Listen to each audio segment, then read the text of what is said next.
कटिहार जिला अंतर्गत मनिहारी प्रखंड में राजद का जनसंवाद कार्यक्रम किया गया। वहीं इस जनसंवाद कार्यक्रम में 20,000 से अधिक लोगों की भीड़ जुटी। इस अवसर पर राजद के राज्यसभा सांसद डॉक्टर अहमद अशफाक करीम मुख्य अतिथि के रूप में शामिल हुए। वहीं राजद प्रदेश महासचिव समरेंद्र कुणाल, अनुसूचित जनजाति प्रकोष्ठ के प्रदेश उपाध्यक्ष चंपय किस्कू, अल करीम विश्वविद्यालय के एग्जीक्यूटिव डायरेक्टर अहमद अली करीम, मनिहारी के मुख्य पार्षद राजेश यादव उर्फ लाखो यादव के अलावे दर्जनों राजद नेता शामिल थे।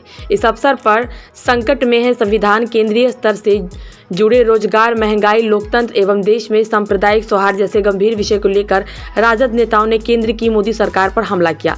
इस अवसर पर सांसद डॉक्टर अहमद अशफाक करीम ने कहा कि आखिर वो कौन सा कारण है कि मोदी सरकार के खिलाफ बोलने वाले MIM प्रमुख असदुद्दीन ओवैसी के खिलाफ CBI, ED, इनकम टैक्स जैसी जांच एजेंसियां कार्रवाई नहीं करती है। दरअसल MIM भाजपा की ही B टीम है, देश भर में भाजपा को परोक्ष रूप से मदद करती है, सेक्युलर ताकत को कमजोर करती है। डॉक्टर करीम ने कहा कि भाजपा और MIM मिलकर देश में सांप्रदायिकता एवं तुष्टीकरण का माहौल बनाते हैं।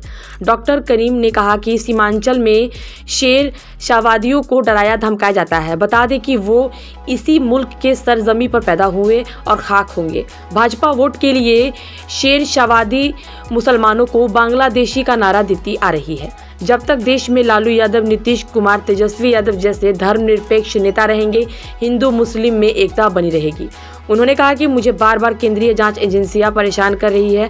संसद भवन में हमेशा कॉमन स्वास्थ्य शिक्षा को देश एवं लोगों के लिए फ्री करने की जोरदार मांग करती रही। इस अवसर पर राजद के मनिहारी प्रखंड विनय सिंह निषाद ने कार्यक्रम की अध्यक्षता की, जबकि संचालन जिला प्रधान महासचिव विनोद शाह ने किया। कहेंगे कि जनता जाग चुकी है।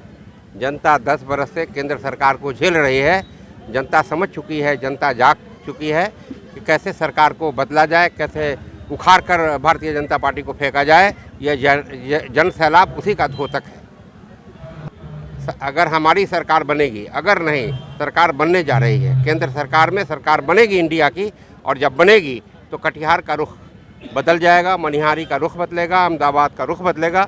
जो इस इलाके का सबसे पिछड़ा इलाका है अहमदाबाद, बारसोई, मनिहारी, ये सब का रुख बदलेगा, पूरे बिहार का रुख बदलेगा।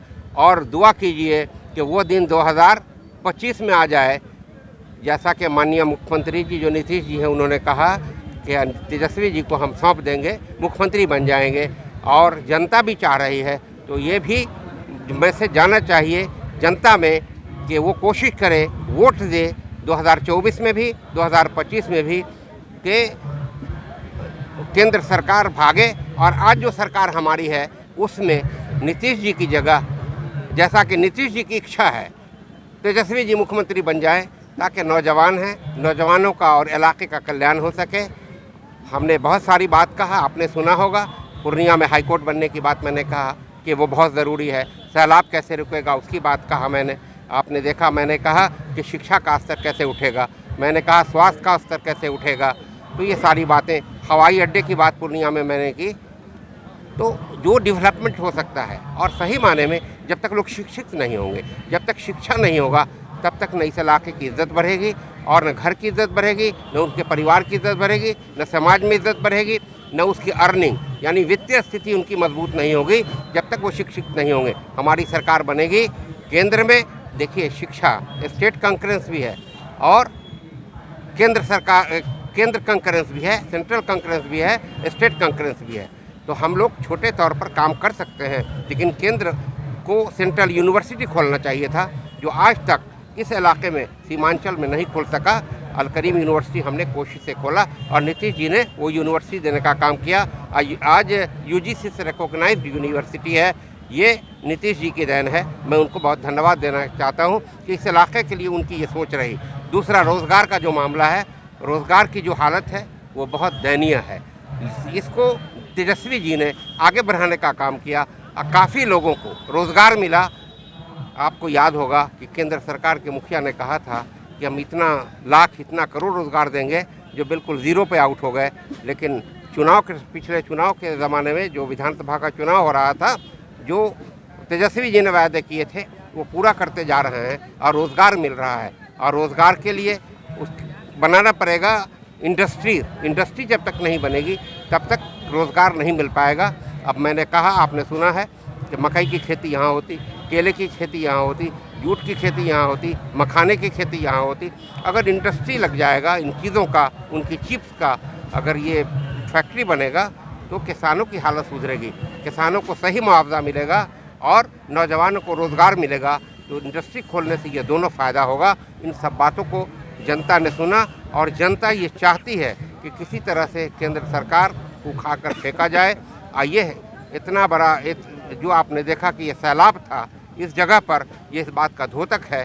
मैंने पहले भी कहा कि किस तरह से केंद्र सरकार की जो नीति है, उस नीति के खिलाफ उनके उस कार्यकाल जो बीत चुका आगे वो ना आए। इसके लिए इंडिया गठबंधन का लोगों ने आज आह्वान किया है। इस धरती से बहुत बड़ा मैसेज सिर्फ बिहार में नहीं बल्कि हिंदुस्तान में जाएगा। इतनी बड़ी भीड़ हुई है। इसके लिए मैं चंपई किस्को जी को, समरिंदर जी को, लाखो यादव जी को, सगीर साहब को और उनके जितने सहयोगी हैं, सम्मी साहब हैं और जितने भी सहयोगी हैं, सबको बधाई देते हैं कि सब लोगों ने बहुत बड़ा काम किया है और अवगत कराने का काम किया है। भाजपा की गलत नीतियों को अवगत कराने का काम किया है। इसलिए उनको बहुत बहुत धन्यवाद देते हैं और उनकी मेहनत से लोगों को ये मैसेज मिला और ये भीड़ आई है। बहुत बहुत धन्यवाद।